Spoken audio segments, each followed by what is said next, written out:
আমি কংগ্রেচুলেশন জানাতে চাই সাকিব ভাইকে যে উনি নিজের রেকর্ড নিজেই ভাঙছেন প্রতিনিয়ত। বড় একজন মেগাস্টার, ২৬ বছর পার হয়ে গেছে ওনার, কিন্তু ওনার যে লেভেলের ডেডিকেশন, তো আমার কাছে মনে হচ্ছে ওনার এত পরিশ্রমের কারণেই ওনার সিনেমাগুলো আসলে ব্যাক টু ব্যাক এরকম হচ্ছে। সিনেমাতে আমরা তো এবার দেখলাম, কারণ উনি কিন্তু শুটিংও খুব ব্যাক টু ব্যাক করেছেন।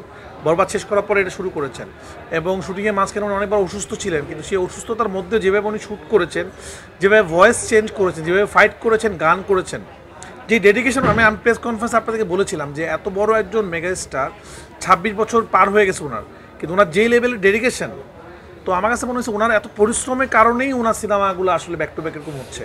উনি যেভাবে করে নিজেকে চেঞ্জ করছেন প্রতিটা সিনেমায়, লুক থেকে শুরু করে অভিনয়, এবং সত্যি কথা বলতে আমি বারবার বলছিলাম, তাণ্ডবে সবাই কিন্তু তার অভিনয় নিয়ে কথা বলছেন যে নতুন সাকিব খানকে পাচ্ছে।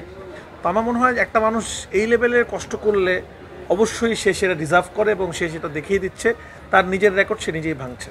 তো আমি কংগ্রেচুলেশন জানাতে চাই সাকিব ভাইকে যে উনি নিজের রেকর্ড নিজেই ভাঙছেন প্রতিনিয়ত। না থাকার কোনো কারণ নাই। আর আপনি যেটা বললেন যে ব্যাক টু ব্যাক হিট, দেখেন সারা পৃথিবীতে আপনি যদি দেখেন তাহলে যত বড় বড় স্টার আছে তাদের, ধরেন শাহরুখ খানের কথা, এমন সময় গেছে শাহরুখ খান 4 বছর কোনো সিনেমাই করেন, একটা হিট ছিল, তারপর 4 বছর পরে এসে যাওয়া দিয়ে হিট হল, কিন্তু হতেই পারে।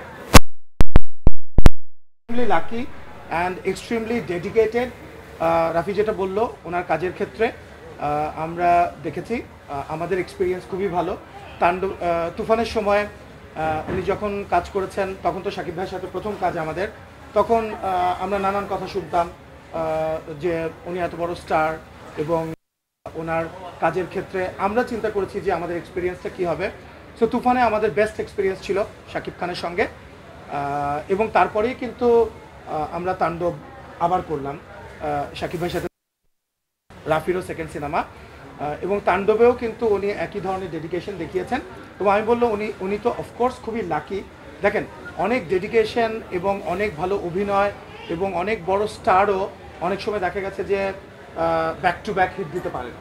সো উনি যে ব্যাক টু ব্যাক হিট দিয়ে, অফকোর্স ওনাকে দিতে হবে। And at the same time আমি দুইটা ছবি রাফির সঙ্গে হয়েছে, এবং আমি রাফিকেও একটা ক্রেডিট দিতে চাই, কারণ রাফির সিনেমা বলার যে ল্যাঙ্গুয়েজ, এবং রাফি যে ধরনের দর্শকের পালস বুঝে যেভাবে কাজ করে, সেটাও এই কম্বিনেশন রাফি এবং শাকিব খান, অ্যান্ড অলসো যখন আমরাও কিছুটা ইনপুট দেওয়ার চেষ্টা করি প্রডিউসিংয়ের জায়গা থেকে, আজকে SBF আলফাই এবং চরকি আমরা যখন একসাথে হই, এবং শাকিব ভাইয়ের বেস্ট জিনিসটাই হয়তো বের করে নিয়ে আসার চেষ্টা করে তখন as a director Raihan Rafi. তো সেটাই আমার কাছে মনে হয় ঘটেছে, এবং শাকিব ভাই ব্যাক টু ব্যাক হিট দিয়েছে, এটা আমাদের জন্য, আমরা মনে করি যে শাকিব ভাই ব্যাক টু ব্যাক এরকম 10টা হিট দেয় তাহলে তো খুবই ভালো, এবং ইন্ডাস্ট্রি চেঞ্জ হবে। এবং আমরা ঈদ বাদেও ওনাকে নিয়ে প্ল্যান করছি, ঈদ নিয়েও প্ল্যান করছি, আমরা অন্যান্য সিনেমাও প্ল্যান করছি, বছরে অ্যাটলিস্ট 4-5টা সিনেমা তো করার ইচ্ছা আছে আমাদের।